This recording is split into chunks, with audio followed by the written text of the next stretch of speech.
अस्सलाम वालेकुम dear students. आज हम बात करेंगे प्रेपोजिशन के हवाले से कि प्रेपोजिशन क्या है या प्रेपोजिशन किसे कहते हैं, और उसके बाद हम टाइप्स ऑफ प्रेपोजिशन की बात करेंगे कि टाइप्स ऑफ प्रेपोजिशन कितने हैं और कौन कौन से हैं। तो सबसे पहले हम देखते हैं कि प्रेपोजिशन क्या है। Preposition is a word that establish relation between the subject and the object in the sentence. Preposition वो लफ्ज़ हैं जो सब्जेक्ट और ऑब्जेक्ट के बीच में रिलेशन एस्टब्लिश करता है, रिलेशन कायम करता है।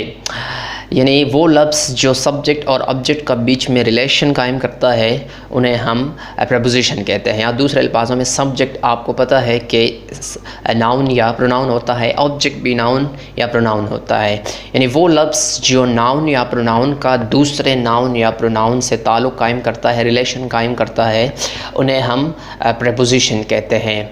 फॉर एग्ज़ाम्पल मिसाल के तौर पर to, in, on, at, off, down, under, near, beside, above, before, behind, during, outward, upward, before, above, below and from, etc. ये सारे के सारे प्रेपोजिशन कहलाते हैं। अब हम बात करेंगे टाइप्स ऑफ प्रेपोजिशन की कि प्रेपोजिशन के कितने टाइप्स हैं। टाइप्स ऑफ प्रेपोजिशन यानी प्रेपोजिशन के exam. There are 3 types of preposition. Preposition के 3 टाइप्स है जो अभी हम वन बाय वन डिस्कस करेंगे। प्रेपोजिशन की सबसे पहली टाइप है preposition of time. A preposition of time is a preposition that allows us to discuss a specific time period.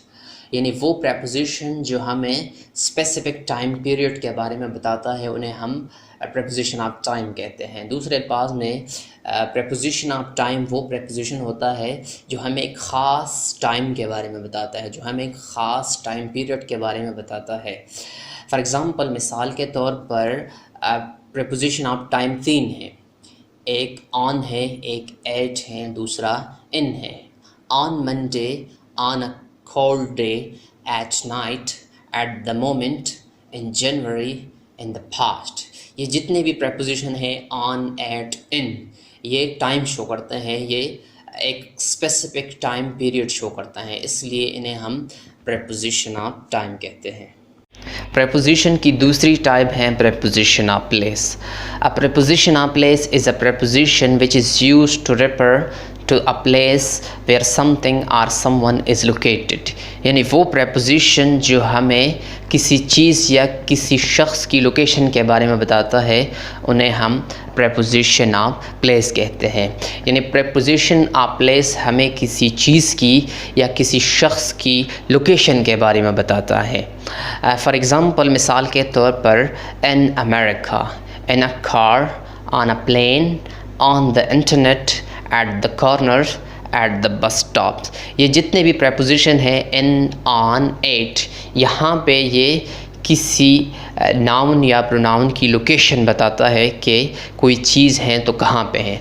तो इस तरह के जितने भी प्रोनाउन प्रेपोजिशन हैं जो हमें किसी चीज़ की लोकेशन के बारे में बताता है उन्हें हम प्रेपोजिशन ऑफ प्लेस कहते हैं। प्रेपोजिशन की थर्ड और आखिरी टाइप है preposition of direction. Prepositions of direction show us to where are in which direction something moves. Preposition of direction हमें किसी चीज़ की डायरेक्शन के बारे में बता रहे कि कोई चीज़ हरकत कर रहे हैं, मूवमेंट कर रहे हैं, तो किस सिमत में कर रहे हैं, किस डायरेक्शन में कर रहे हैं। या दूसरे अल्फाज में वो प्रेपोजिशन जो हमें किसी चीज़ की डायरेक्शन के बारे में बता रहे हैं, सिमत के बारे में बताएं, उन्हें हम प्रेपोजिशन ऑफ डायरेक्शन कहते हैं। फॉर इंस्टेंस मिसाल के तौर पर to, on, onto, into, toward, downward, outward, inward, upward, at, above, below, from, for, etc. ये सारे के सारे प्रेपोजिशन ऑफ डायरेक्शन कहलाते हैं। डियर स्टूडेंट्स, यहाँ पे एक चीज़ कॉमन है, वो है इन, ऑन, एट। ये तीनों टाइप्स के अंदर हमने इस्तेमाल किया। तो ये 3 प्रेपोजिशन इन, ऑन, एट अगर स्पेसिफिक टाइम पीरियड शो करे तो वहाँ पे हम उन्हें प्रेपोजिशन ऑफ टाइम कहेंगे। अगर ये प्लेस के लिए इस्तेमाल की जाए तो वहाँ पे हम उन्हें प्रेपोजिशन ऑफ टाइम कहेंगे। अगर ये डायरेक्शन या सिमत के लिए इस्तेमाल की जाए तो वहाँ पे हम उन्हें प्रपोजिशन ऑफ डायरेक्शन कहेंगे। उम्मीद है कि आपको क्लियर समझ आ गया होगा।